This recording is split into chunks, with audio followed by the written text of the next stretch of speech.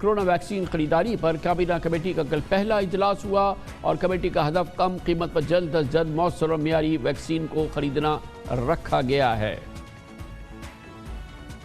ہم اس ویکسین کی چوائس اور اس کی پروکیورمنٹ کے تقریباً فائنل مراحل میں ہیں۔ پاکستان جیسے ملک کے لیے بہت اہم تھا کہ ہم اپنی ویکسین پروکیورمنٹ جو ہے اس کو ایک بڑے سمارٹ طریقے سے کریں اور ٹارگیٹڈ کریں تاکہ ہم پیسے ضائع بھی نہ کریں اور ہمیں ویکسین بھی مل جائے۔ اسی وجہ سے ہم نے ایک سے زیادہ انٹیٹیز کے ساتھ اپنی جو گفتگو ہے وہ جاری رکھی ہے، اسی لیے چین اور روس کا بھی ذکر آتا رہا ہے، اور صرف ان کا نہیں، ہم جو باقی برطانیہ اور امریکہ میں ویکسینز بن رہی ہیں ان کے مینوفیکچررز کے ساتھ بھی ہم گفتگو کے اندر ہیں۔ جنوری سے لے کے مارچ کا جو ٹائم فریم ہے، اس میں جو پہلی کھیپ ہے سمجھتا ہوں جس میں ویکسین جو فرنٹ لائن ورکرز کو لگے گی اس کا استعمال شروع ہو جانا چاہیے۔ پاکستان کے معاشی دارالحکومت اور پاکستان کے سب سے بڑے شہر کراچی کے لیے انتہائی فکر مندی کی بات ہے، کیونکہ پچھلے کئی ہفتوں سے کراچی میں کورونا کا پھیلاؤ بدستور پورے ملک سے زیادہ ہے۔ اس وقت ملک بھر میں انفیکشن ریٹ تقریباً 6% ہے، جبکہ کراچی میں کورونا کیسز مثبت آنے کی شرح اب 12.5%، یعنی ملک کے دوسرے حصوں سے دگنی ہے۔ کراچی میں ہر 100 میں 12 ٹیسٹ مثبت آ رہے ہیں اور اس وقت کراچی کے 32 سرکاری اور پرائیویٹ ہاسپٹل میں 1154 آکسیجن بیڈز کورونا مریضوں کے لیے مختص ہیں اور NCOC کے مطابق 33% آکسیجن بیڈز بھر چکے ہیں۔ کراچی میں یقیناً اس وقت پازیٹیوٹی ریشو پورے پاکستان کے بڑے شہروں میں سب سے زیادہ ہے، سب سے زیادہ تشویش کی بات ہے، اور دوسری جانب پورے پاکستان میں اموات میں بھی مسلسل اضافہ ہو رہا ہے۔ کورونا کی دوسری لہر بہت شدت سے پاکستان میں اس کی آندھی چل رہی ہے اور اس کے نقصانات سب کے سامنے ہیں، مگر افسوس کی بات یہ ہے کہ اب بھی عوام میں اس انداز کی احساس ذمہ داری نظر نہیں آتا جو کہ اس وقت کا تقاضا ہے۔ ایک بار پھر ہمیں جوائن کریں گے جناب ڈاکٹر فیصل محمود، صدر شعبہ وبائی امراض آغا خان ہاسپٹل کے انفیکشس ڈیزیزز کے ہیڈ ہیں۔ ڈاکٹر صاحب بہت بہت شکریہ۔ ڈاکٹر صاحب یہ فرمائیے گا کہ اب ہم یہ دیکھ رہے ہیں کہ جو فیٹیلٹیز ہیں اور جو انتقال ہیں وہ ایک دم بہت زیادہ اس میں تیزی آئی ہے، جیسا کہ ہم دیکھ رہے ہیں کہ 6 ماہ میں کل سب سے زیادہ 111 افراد کی جان چلی گئی۔ کیا ریزن ہو سکتا ہے اس کا؟ تو دیکھیں جیسے جیسے ہمارے کیسز بڑھتے ہیں تو ہمارے obviously اموات بھی ساتھ ساتھ بڑھتے ہی ہیں، مگر ایک چیز یاد رکھنے کی ضرورت ہے کہ ہماری جو اموات ہیں، جو ڈیتھ ریٹ ہے یا جتنے لوگ مر رہے ہیں، وہ اس بات کی نشاندہی کرتا ہے کہ ہمارے کیسز 2 یا 3 ہفتے پہلے کتنے تھے۔ تو اگر فرض کریں ہمارے کیسز آج ایک دم سے کم ہو جاتے ہیں تو اموات میں اضافہ پھر بھی ہوتا رہے گا 2-3 ہفتوں کے لیے، اور پھر اس میں کمی آنا شروع ہوگی، کیونکہ کورونا لگنے کے بعد موت ہونے میں تقریباً 2 سے 3 ہفتے لگتے ہیں۔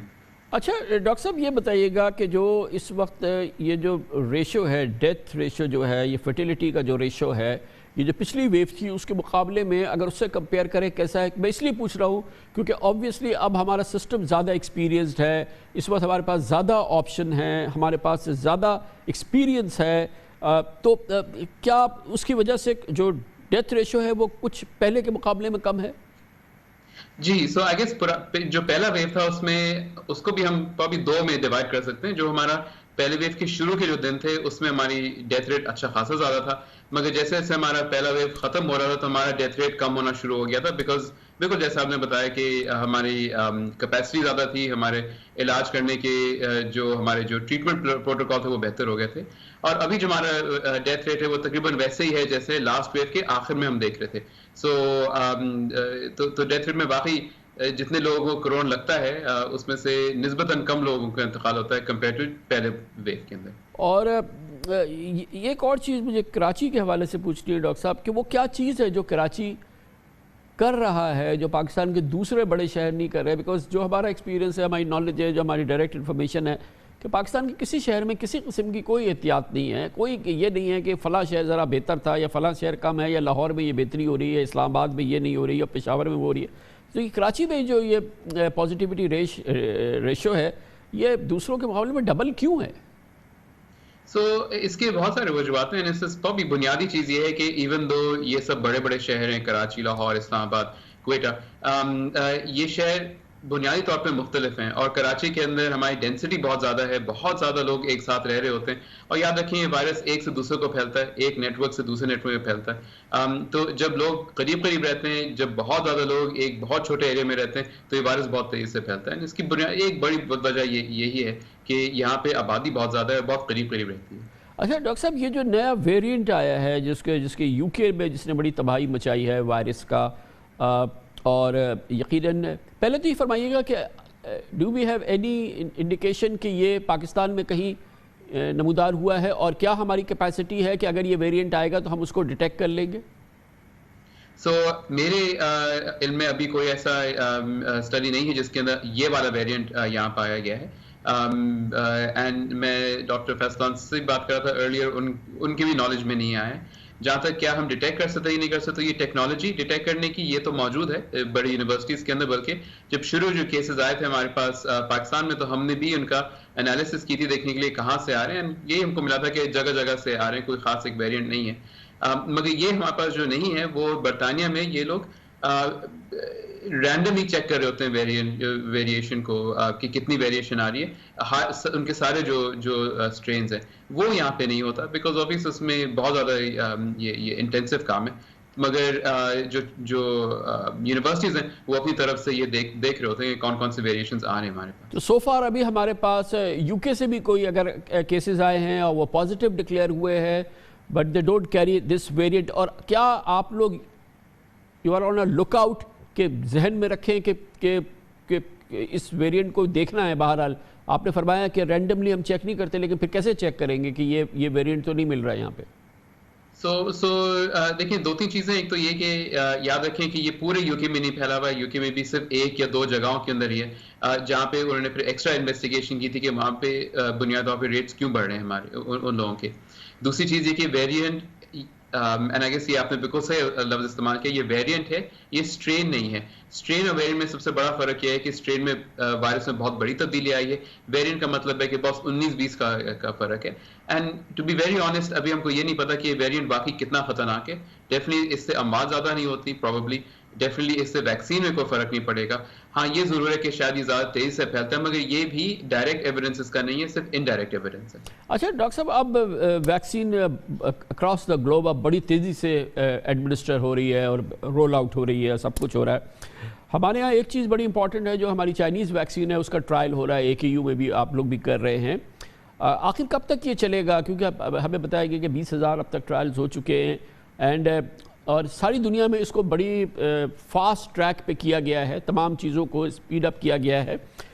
ہمارے یہاں پیس کا کیا حال ہے، اور ہم کب when we are getting there کب اس کے ریزلٹس دیکھیں اور پھر اپروول میں جائے؟ اور آئی بلیو کہ جب یہ چائنیز ویکسین اویلیبل ہوگی تو اس کا فٹ پرنٹ کافی بڑا ہوگا. جی بالکل آپ نے صحیح فرمایا. اور اس ویکسین کا دوسرا فائدہ یہ ہے کہ اس کو سٹور کرنا زیادہ آسان ہے فائزر ویکسین کے بنسبت. سو اس میں اگین ایک تو آپ یہ کہ یہ ویکسین ٹرائل ختم کب ہوگی، تو اس کے لیے اباؤٹ 30,000 لوگوں کی ضرورت ہے، اور پاکستان سے ہم چاہ رہے ہیں کہ اباؤٹ 18,000 لوگ انرول ہوں. اینڈ سو فار پاکستان سے اباؤٹ 14,000 تک لوگ پہنچ گئے ہیں. اس کی جو انیشل جو ڈیٹا آئے گا، جو پہلی جو اس کی جو ہمارے پاس نتائج آئیں گے، وہ صرف اس وقت آئیں گے جب اس 50 لوگوں کو انفیکشن ہو چکا ہو، اور ابھی تک 50 لوگوں کو انفیکشن نہیں ہوا ہے. تو مگر روز انفیکشن ہم پکڑ رہے ہیں. جیسے ہی 50 ہوگا تو پھر ہم اس کی پہلی انٹرم انالیسس کریں گے، جس کی بنیاد پہ شاید اس کی اپروول ہو سکتی ہے. یہ ہمارا پہلا انڈیکیشن ہو گیا کہ ویکسین کام کر بھی رہی ہے کہ نہیں کر رہی ہے. تھینک یو سو مچ، بہت بہت شکریہ. ڈاکٹر فیصل محمود ہمارے ساتھ موجود ہے، head of infectious diseases, Aga Khan university and hospital. Commercial break, اس کے بعد ذکر کریں گے وزیر اعظم عمران خان اپنی کابینہ کے وزراء کی کارکردگی کا جائزہ لینے کا کئی بار اعلان کر چکے ہیں. شاید اندرونی انہوں نے جائزہ بھی لیا، لیکن عوام تک پتہ نہیں چل رہا کہ ان کی کابینہ کے وزراء کی کارکردگی کیسی رہی ہے. 2.5 سال میں کس نے کیا کیا جھنڈے گاڑے، کون بری طرح سے ناکام ہوا ہے، اس کی کیوں ہم تک اطلاع نہیں پہنچ رہی، اور آئندہ اس کے لیے کیا طریقہ کار ہوگا، سب کچھ ہم پوچھیں گے وفاقی وزیر اطلاعات و نشریات سینیٹر شبلی فراز سے چھوٹے سے وقفے کے بعد.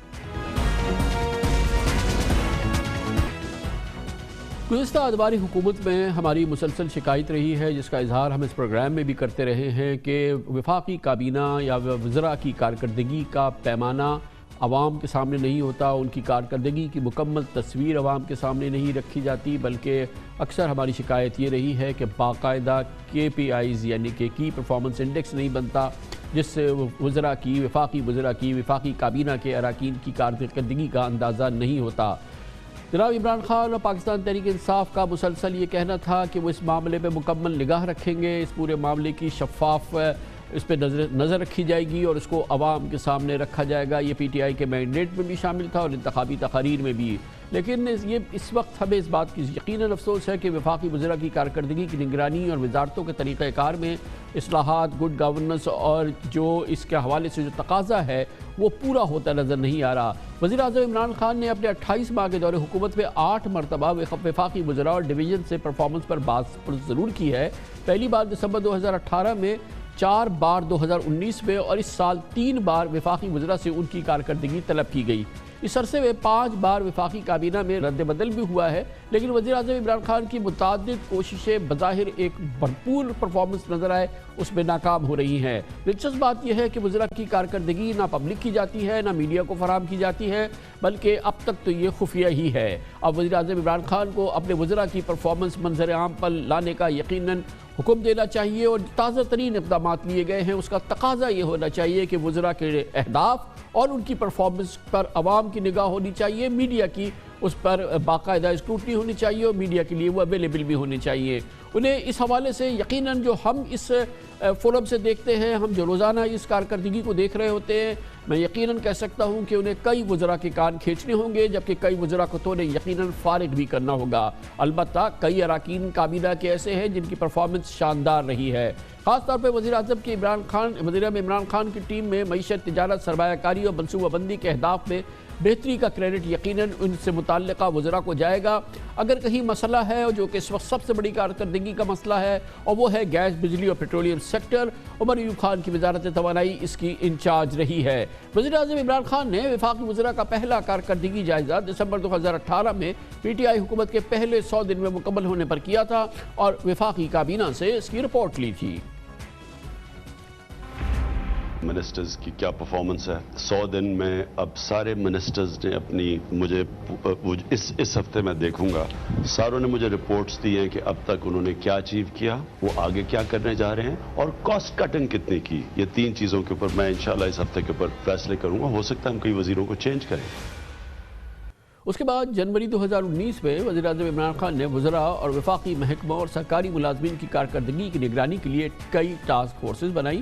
پچھلے سال 4 مرتبہ مخصوص وزارتوں کو اہداف حاصل کرنے اور کارکردگی میں بہتری لانے کے لیے 3 ماہ کی ڈیڈ لائن بھی دی گئی. پچھلے سال اگست میں وزیر اعظم عمران خان نے خفیہ طرز پر حکمرانی پر کاری زب لگائی اور وزراء کو جھنجھوڑنے کے لیے ان وزارتوں کی کارکردگی پبلک کرنے کے عزم کا اظہار کیا.